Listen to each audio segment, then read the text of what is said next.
السلام عليكم ورحمة الله وبركاته. إن الحمد لله وحده والصلاة والسلام على من لا نبي بعده. فقد قال الله تعالى في الكلامه المجيد والفرقانه الحميد. فأعوذ بالله من الشيطان الرجيم.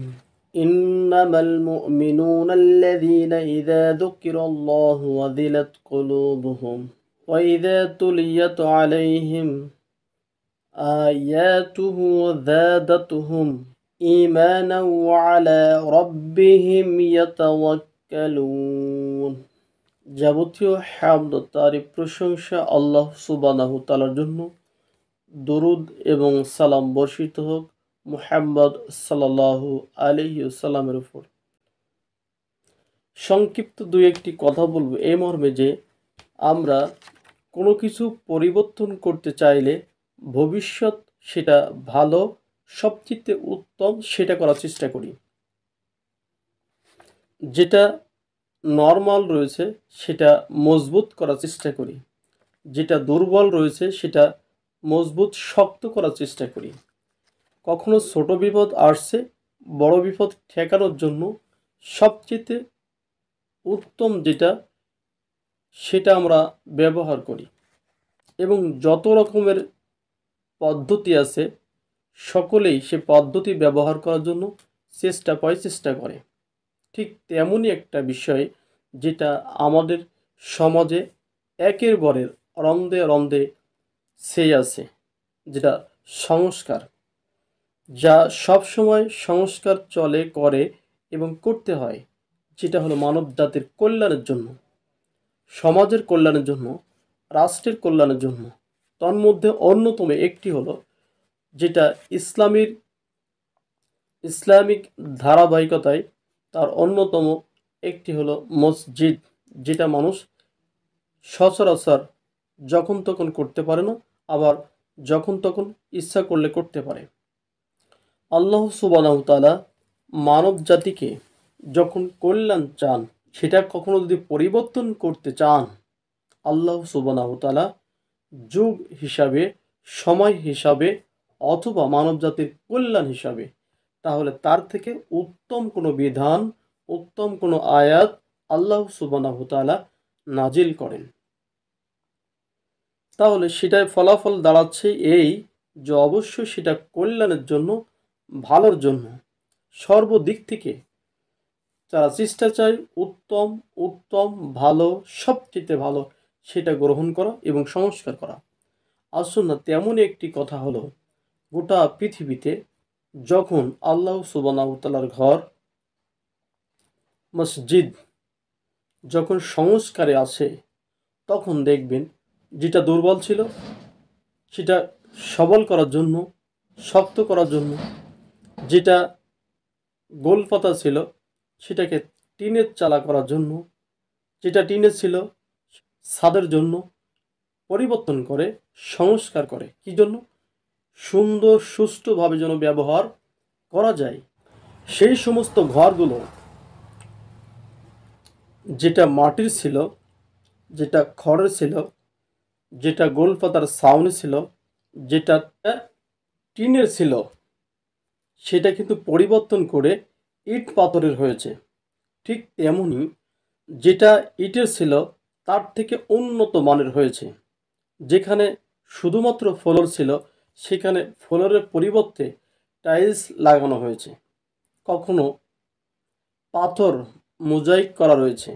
সেখানে সকলের জন্য দুইটি কথা হলো এই, পুরাতন মসজিদ ভেঙে সংস্কার করা হলো সবচেয়ে ভালো কাজ, যেটা হলো আল্লাহ সুবহানাহু তাআলার ঘর। সে পুরাতন জায়গা, পুরাতন ঘরকে ভেঙে সবচেয়ে উত্তম চিন্তা ভাবনা করে যেটা সবচেয়ে ভালো সুন্দর হয় সেটা করার চেষ্টা করে। তা শুন যে একটি ঘর জড় বস্তু যেটা আছে তার থেকে আরও ভালো করার জন্য যদি মানুষ সচেষ্ট হয়, পরিবর্তন করে উন্নতি সাধন করে এবং সেটা যদি মানব কল্যাণের জন্য হয়, পুরাতনটা ভেঙে সবচেয়ে উত্তম এবং মজবুত গাঁথুনি, সবচেয়ে উত্তম কারুকার্য বিশিষ্ট, সবচেয়ে উত্তম দামি পাথর, সবচেয়ে উত্তম টাইলস, এসি, ফ্যান, দরজা, জানালা সব কিছুই পরিবর্তন করে দিয়ে যেন চাকচিক্য সুন্দরতম হয়, যেটা আল্লাহ সুবহানাহু ওয়া তাআলার ঘর দেখতে সুন্দর হয়, সেই মানসিকতা সেই পরিপাটি করে সুন্দর করে সাজানো হয়। কিন্তু যে ঘর পূর্বে ছিল 10 বছর, 20 বছর, 25 বছর, সেই 20 বছর, 10 বছর, 20 বছর, 25 বছরের মধ্যে যারা এখনো মারা যায়নি, যারা ওই পুরাতন মসজিদে ছিল, বেঁচে আছে। মসজিদ পরিবর্তন হয়েছে, তারপর ছাদ হয়েছে, টাইলস হয়েছে, এসি হয়েছে, সুন্দরতম ফ্যান হয়েছে, সে টাইলসের উপরে কার্পেট রয়েছে, সবচেয়ে উত্তম কার্পেট, সেটা ব্যবহার করা হয়েছে মানব জাতির জন্য, মুসল্লির জন্য, কল্যাণের জন্য, সৌন্দর্যের জন্য, ভালোর জন্য, উত্তমের জন্য, সবচেয়ে পছন্দনীয় এবং আকর্ষণীয় জন্য। এখন কথা হলো, যে আশায় আকাঙ্ক্ষায় করা হলো, সবচেয়ে উত্তম মানব জাতি আল্লাহ সুবহানাহু ওয়া তাআলা সৃষ্টি করেছেন গোটা পৃথিবীর সকল জাতি, হাতি, ঘোড়া, বাঘ, ভালুক, হরিণ, বিড়াল, কুত্তা, সব কিছুই, সব কিছুর ঊর্ধ্বে এ মানব জাতি। এ মানব জাতির জন্য গোটা পৃথিবীর সকল কিছু আকর্ষণীয় করে তোলা, সুন্দরতম সৃজন করা, সব পরিবর্তন হয়েছে। যে লোকটা পুরাতন মসজিদ ভেঙে নতুন মসজিদ করেছে সৌন্দর্যের জন্য, তার পরিবর্তন করেছে অবকাঠামো, সেই লোকটার অন্তর কি পরিবর্তন হয়েছে? আল্লাহ ভীতু হতে পেরেছে, তার ভিতরকে সেইভাবে টাইলস দিয়ে সৌন্দর্য করতে পেরেছে, তার ভিতরটাকে হিংসা মুক্ত করতে পেরেছে, তার ভিতর থেকে হারাম উপার্জন যেটা চাহিদা ছিল সেটা বর্জন করতে পেরেছে, তার ভিতর থেকে যেটা অহংকার ছিল দূরীভূত হয়েছে, তার ভিতরে যে চাহিদা ছিল নেশা, নেশা খাওয়া পান করা বিভিন্ন দ্রব্যগুলো সেটাকে বর্জন করতে পেরেছে,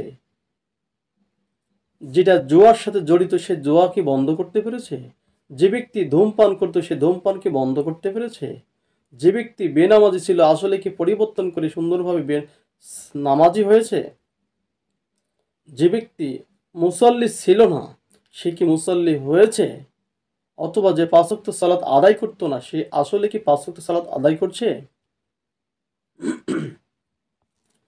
যে ব্যক্তি সুদ খাইতো, ঘুষ খাইতো, মসজিদের পরিবর্তনের সাথে সাথে তার অন্তর কি পরিবর্তন হয়েছে? আশ্চর্য বিষয়, হাজারো প্রশ্নবিদ্ধ। অবশ্যই যেটা মসজিদ পরিবর্তন করা সহজ, সৌন্দর্য করা সহজ, সৌন্দর্য মণ্ডিত করা সহজ, এসি লাগানো সহজ, টাইলস করা সহজ, ওর উপরে কার্পেট বিছানো সহজ, কিন্তু মানুষের ভিতর, অন্তর, আকল, হৃদয়, মন, মাইন্ড, সে হাওয়া প্রবৃত্তি, ওটাকে পরিবর্তন করা সহজ নয়। বলছিলাম যে সব পরিবর্তন করতে পারছেন, চাকচিক্য করতে পারছেন, সৌন্দর্য করতে পারছেন, কিন্তু আপনার আমার মন সে পূর্বের ন্যায় থেকে গিয়েছে, কিন্তু পরিবর্তন হয়নি।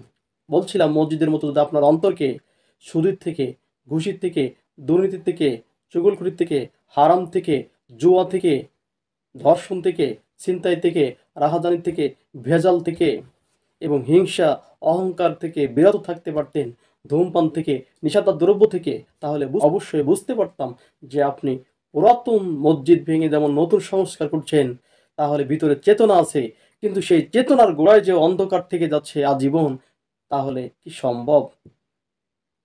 আপনি সালাতও আদায় করবেন, আবার তাস খেলার, তাস, জুয়া, লটারি, যাবতীয় জুয়া খেলায় অংশগ্রহণ করবেন, আপনি মসজিদ সংস্কার করবেন, আবার ভিতরে তাগুত পুষে রাখবেন, আপনি মসজিদ সংস্কার করবেন, আবার সমস্ত দলের সাথে জড়িত থাকবেন, আপনি মসজিদ সংস্কার করবেন, কার্পেট কিনবেন, আবার ধূমপানের সাথে জড়িত থাকবেন, আপনি মসজিদ সংস্কার করবেন অথচ ঘুষ খাবেন, আপনি মসজিদ সংস্কার করবেন অথচ ইসলাম বিদ্বেষী কথা বলবেন। আশ্চর্য বিষয়। তাহলে মসজিদের সৌন্দর্য ভালো, কিন্তু ব্যক্তি সৌন্দর্য ভালো না। যেটা 25 বছর ধরে আপনি সেখানে সিজদা দিচ্ছেন, 40 বছর ধরে সিজদা দিচ্ছেন, সেই সিজদার মাধ্যমে একদিনের জন্য হারাম বর্জন, হারাম কর্ম, হারাম কাজ বর্জন করতে পারেন না। বলছিলাম তাহলে ওই সৌন্দর্য দিয়ে কি হবে? ওই সৌন্দর্য দিয়ে কি হবে যে সৌন্দর্য আপনার নিজের ভিতরে ফোটাতে পারছেন না, বন্ধ করতে পারছেন না। 25 বছর ধরে আপনি ধূমপান করছেন, 25 বছর ধরে সুদ খাচ্ছেন, 25 বছর ধরে ঘুষ খাচ্ছেন, 25 বছর ধরে আপনি অবৈধ হারামের সাথে লিপ্ত, ওজনে কম দিচ্ছেন, মিথ্যা কথা বলছেন। তাহলে আপনার আমল দিয়ে বোঝা যায় যে সব পরিবর্তন হলে আমি আমার স্বভাব থেকে পরিবর্তন হব না, করব না। আমি আমার স্বভাব পরিবর্তন করব না। আমি আমার স্বভাব পরিবর্তন করে ভালো হব না। শুনুন, একটা চোর একসময় নিজের ভুল বুঝতে পেরে ফিরে আসে, এটাকে বলা হয় সংস্কার। একজন ডাকাত সে খুন খারাপি ছেড়ে দিয়ে ভালো হয়, এটা পরিবর্তন। একটা ডাল রোপণ করার পরে উদিত আর পালসি যখন গাছপালা সুন্দর পাতা এবং গজায়, সুন্দর পাতা গজায়, ফুল ফল হয়, তখন প্রমাণ করে তার পরিবর্তন আসছে। একজন মানুষ, মুসলিম মানুষ যখন আল্লাহ সুবহানাহু ওয়া তাআলার ভয় করে, আল্লাহ ভীতি হয়ে যায়, মুত্তাকি হয়ে যায়, ফরেজগার হয়ে যায়, তার বাহ্যিক, তার চেহারায়, চালচলনে, কথাবার্তায়, ওঠা বসায়, লেনদেনে, ব্যবসা বাণিজ্য সর্বদিক থেকে পরিবর্তন ঘটে, তখন বোঝা যায় লোকটা ভালো হয়েছে। কিন্তু পূর্বের সমস্ত নিয়ম রীতি সব কিছুই আপনি বহাল করবেন আর মসজিদ ভেঙে নতুন করবেন, এটা বোকামি ছাড়ার কিছু নাই।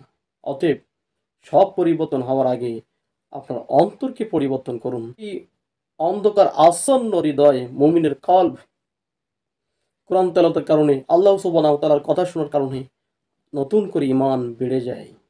আল্লাহ সুবহানাহু ওয়া তাআলা বলছেন, ইন্নামাল মুমিনুনা আল্লাযীনা, যখন নিশ্চয়ই অবশ্যই, যখন কোনো মুমিন, সেখানে আল্লাহ সুবহানাহু ওয়া তাআলা বলছেন নিশ্চয়ই মুমিন তারা, নিশ্চয়ই মুমিন তো তারাই যারা আল্লাহ সুবহানাহু ওয়া তাআলার নাম স্মরণ করলে তাদের অন্তর ভয়ে কেঁপে ওঠে। তাহলে আল্লাহ সুবহানাহু ওয়া তাআলার নাম স্মরণ করলে, আল্লাহ সুবহানাহু ওয়া তাআলার কথা বললে, তার সামনে তেলাওয়াত করলে, তার সামনে আল্লাহ সুবহানাহু ওয়া তাআলার বিধানের কথা বললে তাদের অন্তর কেঁপে ওঠে, ভয়ে কেঁপে ওঠে। আর তাদের সামনে যখন কালাম পাঠ করা হয়, আয়াত পাঠ করা হয়, তখন তাদের ঈমান বৃদ্ধি পায় আর তারা আল্লাহ সুবহানাহু ওয়া তাআলার উপরে ভরসা করে। অবশ্যই যারা মুমিন তারা আল্লাহ সুবহানাহু ওয়া তাআলার আয়াত, নিদর্শন, জিকির করলে তাদের অন্তর ভয় পায়, ভীতি সঞ্চার হয় এবং তারা আল্লাহ সুবহানাহু ওয়া তাআলার উপরে ভরসা করে তারা আল্লাহ সুবহানাহু ওয়া তাআলার উপরে ভরসা করে। তা শুনুন, আমরা বলছিলাম যে মসজিদের সকল কাজ পরিবর্তনের সাথে সাথে বাহ্যিকভাবে যেভাবে সুন্দর করার জন্য, যেভাবে মসজিদ চকচক করার জন্য যেভাবে আপনারা কাজ করেন, ঠিক তেমনই আপনি আপনার অন্তর পৃথিবীতে সেইভাবে পরিবর্তন করুন যা কল্যাণময় হয়, আপনার আখিরাতমুখী হয়, জবাবদিহিতার সম্মুখীন হতে হয় এবং যেন এহকালে ভালো এবং পরকালে মুক্তি লাভ করা যায়। সেভাবে আপনি আপনার অন্তরকে পৃথিবীর থেকেই গড়ে নেওয়ার চেষ্টা করুন। যেভাবে সংস্কার করলে সমাজ, যেভাবে সংস্কার করলে আপনার পরিবার, সমাজ, রাষ্ট্র সবাই উপকৃত হয়, ঠিক আপনার কর্মের দ্বারা যেন সমাজ, আপনার পরিবার, সমাজ, রাষ্ট্র সর্বাধিক পরকালে যেন মুক্তি লাভ করা যায়, সেভাবে আপনি আপনার জীবনকে পরিচালনা করুন এবং সেভাবে গড়ে তুলুন, পরিবর্তন করুন। আল্লাহ সুবহানাহু